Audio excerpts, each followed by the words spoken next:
को सभी ओर से संयत करो। मन को समझाना पड़ता है। मन को कैसे समझाना पड़ता है? जीवन में परम लक्ष्य क्या है, जब तक इसका निश्चय न हो तो मन को नहीं समझाया जा सकता है। हमारे जीवन का एक लक्ष्य होना चाहिए, एक परम लक्ष्य और एक सामान्य लक्ष्य दैनंदिन जीवन के। आज का जो ज्ञान है, विशेषकर प्रबंधन की बात है, मैनेजमेंट वाले लोग हैं, ये बड़ी जोर से इस बात की घोषणा करते, इसका प्रचार, गोल ओरिएंटेड लाइफ। हाँ, होना चाहिए, लक्ष्य निर्धारित जीवन होना चाहिए। तो हमारे जीवन का लक्ष्य क्या है? संकल्पों का त्याग करना? नहीं। वासनाओं का त्याग करना? नहीं। सब ओर से मन को वश में करना? नहीं। जीवन का एकमात्र लक्ष्य है आत्म साक्षात्कार या ईश्वर प्राप्ति। योग उसका साधन है। योग की इन पद्धतियों के द्वारा हमारी आत्मा और परमात्मा का मिलन हो जाएगा। आज अपने स्वरूप को भूल जाने के कारण हम कष्ट पा रहे हैं, तो स्मृति आ जाएगी। स्वरूप खोता नहीं है, केवल हम भूल गए हैं। तो हमारे जीवन का लक्ष्य, परम लक्ष्य क्या होना चाहिए? इसी जीवन में आपको स्मरण होगा, पिछले रविवार की बात है शायद, या पिछले की होगी, इसी अध्याय, ये 24वां श्लोक है जिसकी चर्चा हो रही है, इसी अध्याय का 22वां श्लोक है। उस दिन आपसे निवेदन किया गया था कि जीवन के व्यवहारिक लक्ष्य के रूप में इस श्लोक को स्वीकार किया जा सकता है। संस्कृत में उसको याद न रखें, उसका भाव याद रखें। वो 22वां श्लोक मैं संस्कृत में पढ़कर फिर आपकी सेवा में हिंदी में निवेदन करूँगा। यम लब्ध्वा च अपरम लाभम मन्यते न अधिकम ततः यस्मिन् स्थितः न दुखेन गुरुणा अपि विचाल्यते। हे अर्जुन, जिसको प्राप्त कर लेने के बाद मनुष्य को और कुछ प्राप्त करना शेष नहीं रह जाता, उसको ऐसा लगता है कि मैंने सब कुछ पा लिया, अब कोई भी इससे श्रेष्ठ वस्तु नहीं है जिसको पाने की मेरे मन में कामना हो। पहली शर्त, ये 22वां श्लोक है। तो अपन अपनी स्मृति के लिए क्या रखें कि जिस तत्व को प्राप्त करने के पश्चात या आत्मा का साक्षात्कार कर लेने के पश्चात या ईश्वर का दर्शन कर लेने के पश्चात हमारी संपूर्ण इच्छाएं तृप्त हो जाएंगी और कुछ इससे श्रेष्ठ प्राप्तव्य है, पाने लायक ऐसा नहीं लगेगा। पूर्ण तृप्ति एक बात। दूसरी बात, यस्मिन् स्थितः गुरुणा दुखेन अपि न विचाल्यते। इस स्थिति में एक बार स्थित हो जाने पर कठिन से कठिन दुख से भी व्यक्ति विचलित नहीं होगा। सोच कर देखें, ये लक्ष्य क्या हम नहीं रख सकते? रख सकते हैं। इस लक्ष्य का हम पोषण कर सकते हैं। तो जब ये लक्ष्य हमने जीवन में रखा, तो इस लक्ष्य की प्राप्ति के लिए हमें क्या करना पड़ेगा? 24वें श्लोक में भगवान जो नियम बता रहे, जो शर्तें लगा रहे हैं, उनका पालन करना पड़ेगा। तो भगवान कहते हैं मन के द्वारा इंद्रियों को रोको। इसके शम और दम दो प्रकार है। देखिए, अगर हमारा मन इंद्रियों से नहीं जुड़ा है तो इंद्रिय विषयों के संपर्क में भी आए तो उसके सुख और दुख का अनुभव नहीं होगा। कैसे? आप कहीं निमंत्रण में गए हैं या अपने ही घर में भोजन करने के लिए बैठे, कोई एक ऐसी समस्या आ गई, आप बहुत बड़े किसी बैंक के मैनेजर हैं, आपको पता लगा कि आपके बैंक में एक बहुत बड़ा कुछ घाटा हो गया है, फ्रॉड हो गया है, 2 करोड़ का, 5 करोड़ का। आप भोजन करने बैठे हैं, सब्जी में नमक नहीं है, आपको ध्यान नहीं है, आपका मन लगा है कि जल्दी भोजन करके तुरंत जाऊं, इसकी रिपोर्ट करूं, इसकी जो व्यवस्था करूं जिससे मेरा दायित्व न रहे या ये क्षतिपूर्ति हो। ये तो छोटी सी घटना है, इसी में मन दूसरी तरफ गया तो इसका स्वाद नहीं आता। तो दुख और सुख दोनों अवस्था में अन्य किसी वस्तु का चिंतन हम करते रहते हैं तो हमारी इंद्रियां विषयों के संपर्क में आकर भी उसका अनुभव नहीं कर पाती है। स्वामी विवेकानंद जहाँ व्याख्यान दे रहे थे, उन्होंने एक उदाहरण दिया कि देखिए, इस कक्ष में मैं व्याख्यान दे रहा हूँ, आप सब व्याख्यान सुन रहे हैं, उस कक्ष में एक बड़ी घड़ी लगी थी, पुराने ज़माने की पेंडुलम वाली घड़ी जो टिक टिक टिक टिक आवाज़ करती है, तब स्वामी जी ने कहा कि अभी तक आप में से अधिकांश लोग या किसी का ध्यान इस टिक टिक की ओर नहीं गया, आप व्याख्यान सुनने में डूबे हुए, किंतु कान में वो आवाज़ तो पड़ रही थी, कर्णेंद्रिय उस आवाज़ ध्वनि रूपी विषय के संपर्क में आ रही थी, पर अनुभव नहीं हुआ, इसलिए उसमें मन नहीं जुड़ा था। ठीक उसी प्रकार हमारी इंद्रियां जब मन के साथ विषय के भोगों में जुड़ती हैं, तभी हमको उन भोगों का स्वाद मिलता। एक बार न जुड़ी पर आगे की हैं, इसलिए मन उधर बार बार जाता है। तो इंद्रियों से मिलने वाले सुख के विषय में मन से चर्चा करनी है। इंद्रियों को थोड़ी देर के लिए रोका कि अच्छा ठहर जाओ, अभी ज़्यादा रसमलाई नहीं उड़ाना, थोड़ी देर के लिए रुक जाओ, और तब इंद्रिय से हटकर मन में जाना पड़ेगा। अरे मन, 50 बार रसमलाई तूने उड़ाई, इतनी रसमलाई खाई, क्या मिला? और अधिक खाने की इच्छा हुई, स्वास्थ्य खराब हुआ, डायबिटीज़ है, डॉक्टर कहता है मत खाओ, फिर भी विवशता से खा लेते हैं। इस प्रकार दोष दुख अनुदर्शनम, इन भोगों में दोष है, इससे दुख होगा। अनुदर्शनम, लगातार उस पर विचार करना, सोचना। तो मन के द्वारा हम इंद्रियों का संयम कैसे कर सकेंगे? मन अगर न जाए तो इंद्रियां अपने आप संयत हो जाएंगी। इमली की याद आते ही मुंह में पानी आ जाता है। इमली है नहीं, इमली की चटनी नहीं, पर विचार के द्वारा कि अरे बहुत हो गया, नहीं अब इमली की चटनी नहीं खाना है।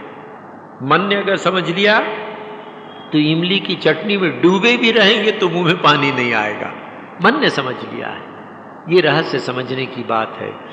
तो जहाँ जहाँ मन जाता है, उन विषयों में होने वाले सुख का स्मरण करता है, उसी समय विवेक के द्वारा उसको समझाना पड़ेगा कि देख, इतनी बार तूने स्पर्श सुख का भोग लिया, पर आज तक उससे तृप्ति नहीं हुई। इतना ही नहीं, ये आध्यात्मिक मार्ग में बाधक है, ईश्वर प्राप्ति में बहुत बड़ी बाधा उत्पन्न कर रहा है, इसलिए इसको छोड़ो। तो जब हम मन के द्वारा इंद्रियों का संयम करेंगे, तभी जीवन में पूर्ण संयम सिद्ध होगा। गीता को पढ़ने के लिए ये जहाँ तक साधना की बात है, और मैंने सदैव आपसे ये निवेदन किया है कि हम साधना की दृष्टि से ही इस पर विचार करेंगे। गीता, यहाँ गीता प्रवचन का एक ही प्रयोजन है कि कैसे हम अपनी चेतना में परिवर्तन ला सकें, क्या व्यवहारिक उपाय हैं। गीता हमारे दैनंदिन जीवन से जुड़ी हुई है। तो आइए इसी संदर्भ में मन के द्वारा इंद्रियों का संयम करना चाहिए।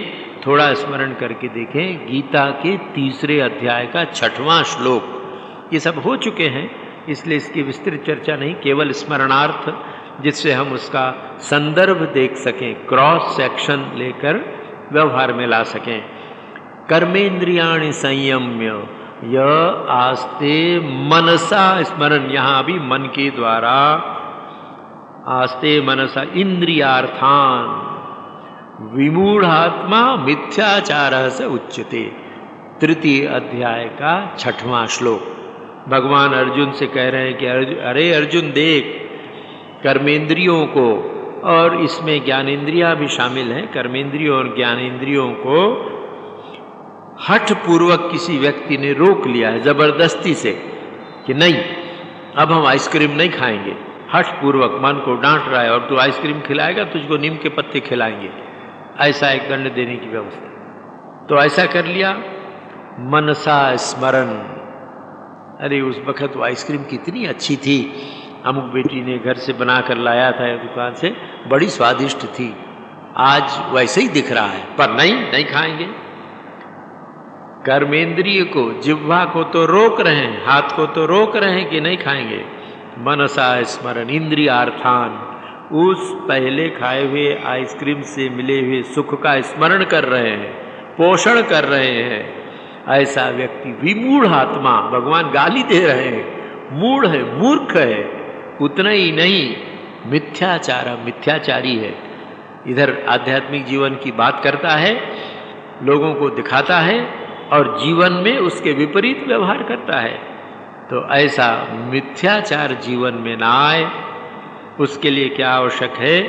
उसके लिए मनसा इंद्रिय ग्रामम नियम्य, मन के द्वारा इंद्रियों का नियमन करो। कैसे करो? मन को समझाओ। मनुष्य का मन बहुत जल्दी सलाह मान जाता है। Mind is very much susceptible to suggestions, अन्यथा आध्यात्मिक जीवन के विकास की संभावना नहीं रह जाती। बार बार मन को समझाना पड़ेगा। मनसी विचारे बारंबार, भगवान शंकराचार्य अपने भज गोविंदम श्लोक में, एक श्लोक में कहते हैं देहादि के संबंध में कि मिथ्या माया मोहावेशम मनसी विचारे बारंबार, बार बार मन में विचार करना चाहिए। तो इस प्रकार मन को जब हमने समझाया तो आप देखें, जहाँ मन सुख का बोध स्मरण कराता है वहीं जाता है और वहाँ इंद्रियां जाती हैं। जब मन ने बता दिया कि भाई हमने बहुत सिगरेट पी लिया, सिगरेट पीने में कोई सुख नहीं है, मन अगर समझ लिया तो कभी फिर इंद्रियां सिगरेट पीने के लिए नहीं जाएंगी, शराब पीने के लिए नहीं जाएंगी या मिठाई खाने के लिए नहीं जाएंगी। मन के द्वारा ऐसा संयम होता है। मन से अगर विरक्ति हो गई, मन ने एक बार समझ लिया कि भाई बहुत हो गया, तो फिर उसके बाद इंद्रियां अपने आप संयत हो जाती हैं। इंद्रियों का संयम मनसा तृतीया में है, मन के द्वारा ही संभव है और किसी उपाय से हम नहीं कर सकते। और मन को प्रशिक्षित करना पड़ता है, सीखना पड़ता है, सिखाना पड़ता है। जैसे आप अपने बच्चों को क ख ग घ सिखाते हैं, ABCD सिखाते हैं, फिर उसको कहानियाँ पढ़ना सिखाते हैं, घर के छोटे छोटे एटिकेट सिखाते हैं कि देख पिताजी को प्रणाम कर, माँ को प्रणाम कर, बुआ आई है बुआ को प्रणाम कर, बुआ का लड़का आया है तेरा भैया है इसको प्रणाम कर। आप सिखाते हैं बच्चे को, बच्चा सीखता है। उसी प्रकार मन को प्रेम से सिखाना चाहिए कि देखो ये आलस्य की आदत ठीक नहीं है, इससे तुमको इतना नुकसान हुआ है। देखो ये अति भोजन की आदत और विशेषकर रात में अति भोजन की आदत ठीक नहीं है, इसको छोड़ो और उसके लाभ बताओ। ऐसा हम करेंगे तो किधर से समन्ततः हम लोगों से कुछ ऐसी भूलें होती हैं, हम एक दो इंद्रियों को वश में करना चाहते हैं और बाकी इंद्रियों को छोड़ देते। ऐसा कभी नहीं हो सकता है। हमको क्रोध ना आए जीवन। कितने लोग मेरे पास आते कहते हैं कि महाराज ऐसा कोई उपाय बताइए, बहुत क्रोध आता है, कैसे क्रोध पर विजय प्राप्त करें। जो कुछ आचार्यों से महापुरुषों से सुना ही या जो थोड़ा पढ़ा है उनको हम बताते हैं, पर उनकी वृत्ति, उनके प्रश्न, उनके आचरण देखकर ठीक से जानते हैं कि ये करने वाले नहीं हैं और करेंगे भी तो गलत ढंग से करेंगे। सिर्फ क्रोध पर विजय पाए, सिर्फ क्रोध पर विजय नहीं पा सकते हो। कामात क्रोधो विजायते, शास्त्र की व्यवस्था है वो। कामना से क्रोध उत्पन्न होता है, कामना नहीं छोड़ेंगे, क्रोध पर विजय प्राप्त करेंगे। ऐसा कैसे हो सकता है? तो क्या कहते हैं, समन्ततः सब ओर से जीवन में संयम का अभ्यास सर्वेंद्रिय निग्रह से ही संभव है। खाना पीना, सोना उठना, बैठना, आहार विहार, ऐसा नहीं हो सकता कि हम 4 घंटे आध्यात्मिक हैं और 24 घंटे संसारी हैं। टोटल मैन, एक टुकड़े में 1 पीस। या तो हम आध्यात्मिक हैं या हम संसारी हैं, या तो हम परमार्थ जीवन व्यतीत करते हैं या संसारी जीवन। हम 6 घंटे परमार्थ का जीवन व्यतीत करते हैं, मंदिर जाते हैं, वो करते हैं, और बाकी के 18 घंटे संसार का जीवन व्यतीत करते हैं। ऐसा नहीं हो सकता है। हमारे लिए जीवन में एक समय आना चाहिए कि दुकान और मंदिर में भेद न हो, ऑफिस और मंदिर में भेद न हो, रसोई घर और मंदिर में भेद न हो। ये समय लगेगा, पर आदर्श अगर ये रहे तो जीवन में होगा, संभव है, अवश्य है। तो इसलिए सभी ओर से इंद्रियों के निग्रह का प्रयत्न करना चाहिए। तो ये जो 24वां श्लोक है गीता के 6वें अध्याय का, इसका सूत्र, इसका सार यही है कि जीवन में संकल्पों को त्यागो। संकल्प से कामनाएं उत्पन्न होती हैं, कामना वासनाओं में बदल जाती है, इसलिए सभी संकल्पों को त्यागो। और उसके बाद मन के द्वारा इंद्रियों को वश में करो, मन को प्रशिक्षित करो। ऐसा अगर करोगे तो जीवन के लक्ष्य को प्राप्त कर लोगे। ये बात भगवान कह रहे हैं। अब फिर से 24वें श्लोक में भगवान फिर हमें आदेश दे रहे हैं कि संयम के लिए और क्या करना चाहिए। हमारा मन इधर उधर घूमता है, हम उसको रोक नहीं पाते हैं, जीवन संतुलित नहीं होता है तो दुखी हो जाते हैं। एक बात भगवान ने कही थी, अनिर्विण चेतसा, बिना उकताए हुए मन के करो।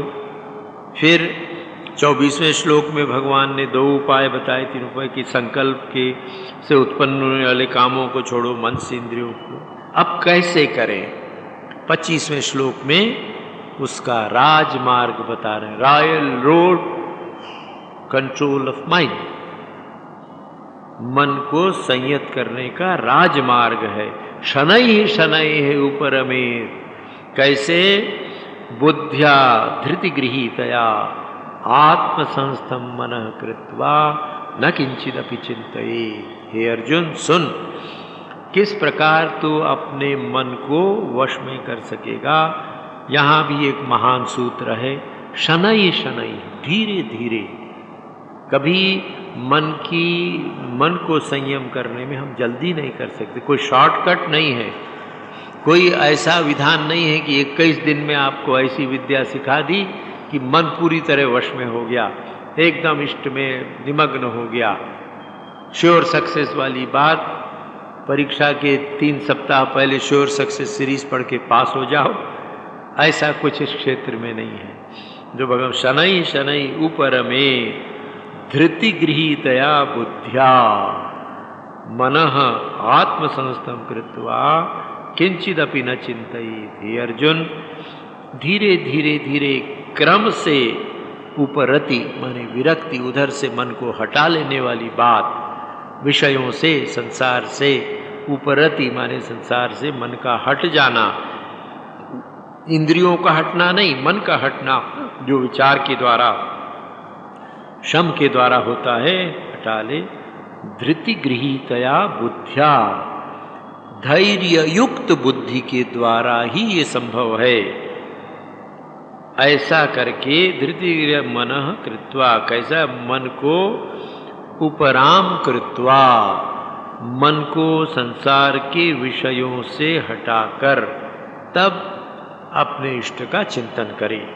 आइए थोड़ा इस पर विचार करके देखें। ये भी अपन समझ लेने जैसी बात है, साधना में बहुत सहायक है। ये क्या है? धीरे धीरे। और क्या कहते हैं भगवान? उपरमेत, उपरति को प्राप्त हो।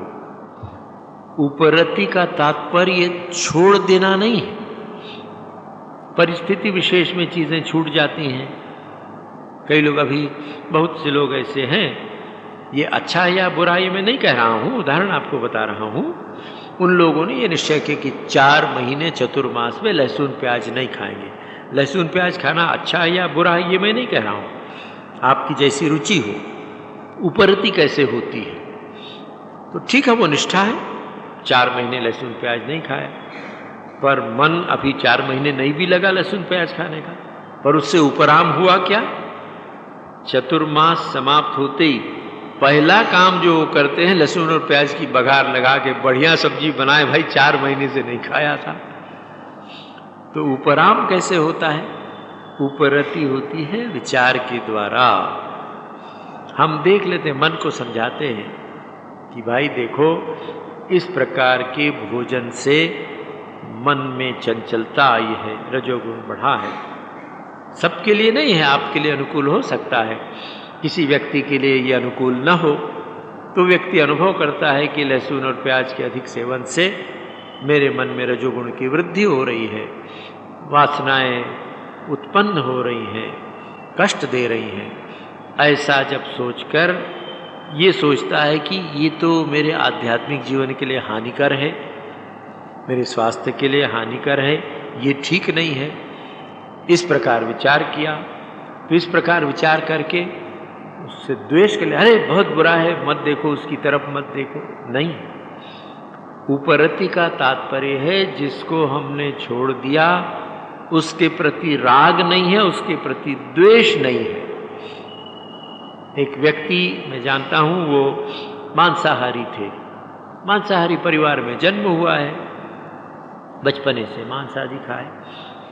युवावस्था में उनको ऐसा लगा कि नहीं, जिस साधना पद्धति पर मैं चल रहा हूँ इसमें मांसाहार मत्स्याहार ठीक नहीं है। तो उसने अपने मन को समझाया कि नहीं, ये अच्छा है या बुरा नहीं, मेरे लिए अच्छा नहीं है, इसलिए मुझे मांसाहार नहीं करना चाहिए, मत्स्याहार नहीं करना चाहिए।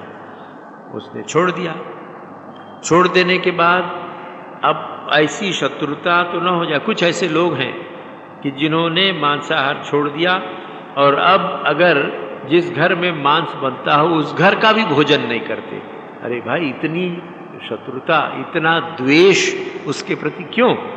ये द्वेष भी तो बंधन का कारण है।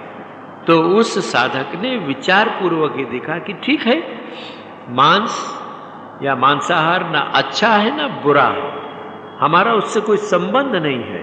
उधर से हम उदासीन हो गए, इग्नोर कर दिया, है तो है, हम नहीं खाएंगे, हमारे लिए उचित नहीं, कोई दूसरा खाए तो खाए। न तो उससे राग है और न तो उससे द्वेष है। मैं उस व्यक्ति को जानता हूँ, एक ही टेबल में एक ही मित्र के साथ बैठकर, मित्र उस टेबल में मांस और मछली वगैरह खाता है और वो उसी टेबल में अपने साथ बैठकर उसकी जो दाल चावल रोटी जो शाकाहार है वो शाकाहार लेता है। किसी प्रकार उसके मन में न तो घृणा, न उद्वेग, न उसके प्रति आसक्ति। उदासीनता, उपरत होने का मतलब उधर से उदासीन हो जाना।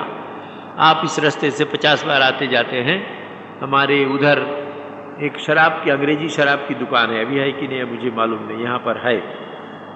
तो हमको या आप लोगों को कुछ लेना देना, आप उदासीन है उधर से। न तो अंग्रेजी शराब की दुकान के प्रति आपके मन में द्वेष है और न राग है, न तो उससे घृणा है न आसक्ति, आप उदासीन है उधर से। होगा तो होगा, हमें क्या लेना देना है। इस प्रकार मन को उदासीन करना पड़ेगा। उपरति का तात्पर्य यही होता है। शनैः शनैः, धीरे धीरे मन को उधर से जो आध्यात्मिक जीवन में बाधक तत्व हैं, जिस आचरण से, जिस विचार से हमारा मन आक्रांत होने पर भगवत चिंतन नहीं कर पाता, आध्यात्मिकता की ओर नहीं जा पाता, ऐसे विचार को हमें रोकना है। ऐसा विवेक करके जब हम उसका त्याग करते हैं तो हमारे जीवन में बहुत सहायक होता है। ये कैसे होता है? धृति गृहीतया, धैर्यपूर्वक बुद्धि को ग्रहण करके फिर आत्मसंस्थम मनः कृत्वा न किंचिदपि चिंतयेत्। इसकी और चर्चा आगामी रविवार होगी। आगामी रविवार 8 तारीख भी मैं आप लोगों की सेवा में रहूँगा। आप सब सादर आमंत्रित हैं। आज यहीं समाप्त। ओम शांति शांति शांति। हरि ओम तत्सत्। श्री राम कृष्णार्पणमस्तु।